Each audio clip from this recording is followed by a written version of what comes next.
Welcome to another Mathnificent conversation. Today's special guest is going to feature prime factorizations. We begin every conversation with our Mathnificent affirmations. I am capable of excelling in mathematics. I acknowledge that my brain is a muscle and must be exercised daily, and excellence is achieved through consistency and discipline.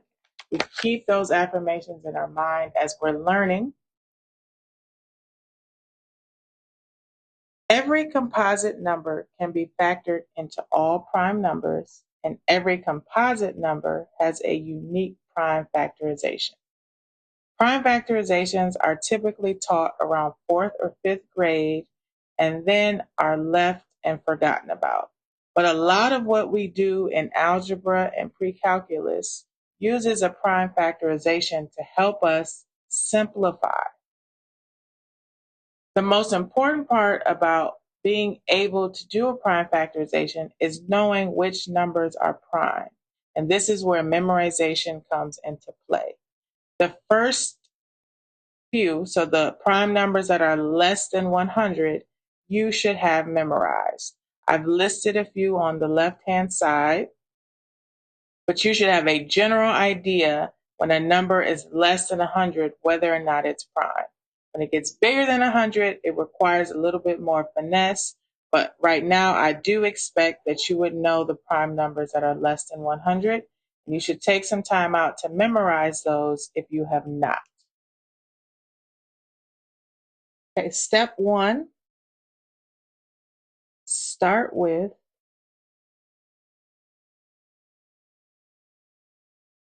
any factor pair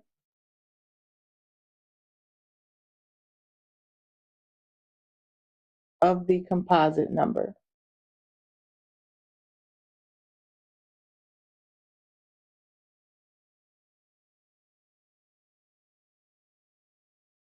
Step 2, continue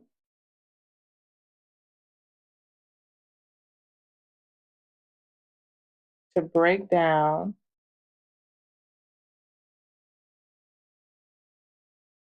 each factor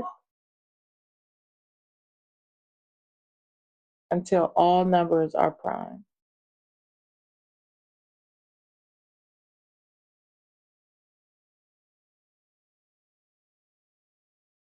Okay, we're going to write the prime factorization of the composite number 100. So remember, we start with any two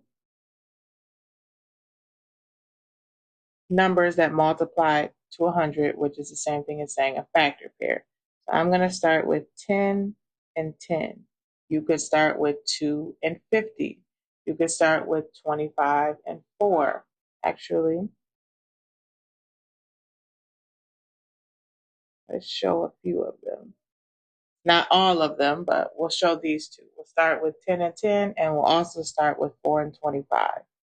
Okay, 10 is not prime, so that means we continue to break it down.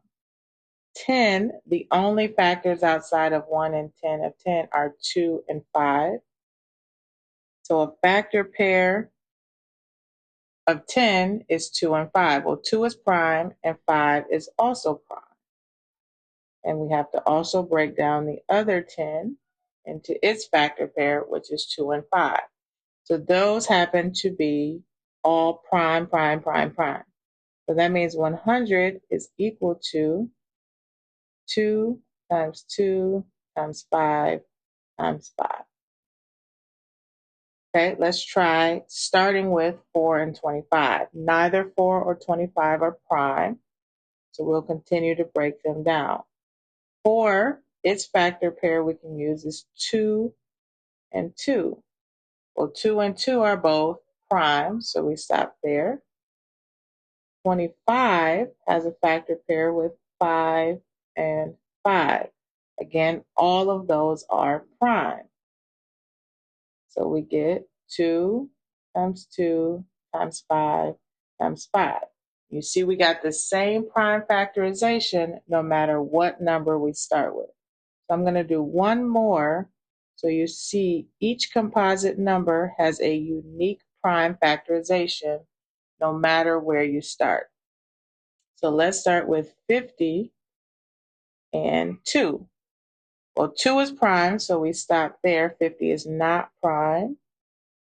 We can pick any factor pair for 50, so I'm going to pick 5 and 10. 5 is prime, so we stop there, but 10 is not. So we have to continue to break 10 down. 10 breaks down into, we know, 2 times 5. So again, in my prime factorization, I have 2 2s and 2 5s. So as you can see, no matter what number you start with, what factor pair you start with in your prime factorization, every composite number has one unique prime factorization. You can also write this as 2 squared times 5 squared. 2 squared times 5 squared. 2 squared times 5 squared. It's up to your preference or your teacher's preference. But this is a quick lesson on prime factorization. I'm going to do a few other examples, but I'm only going to do one for each of the others.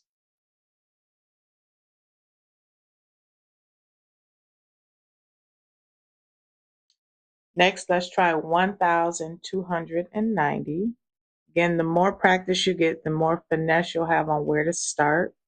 1,290 ends in a 0, so I know it's divisible by 10. So I'm going to start with 10 and 129.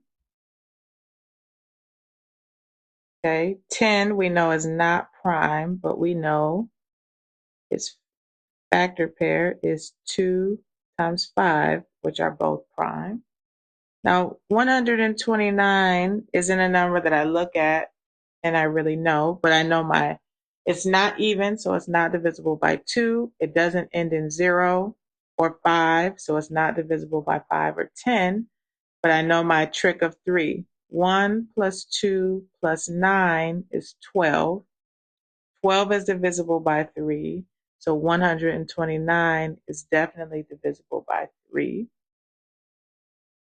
And it's 43. 3 times 43 is 129.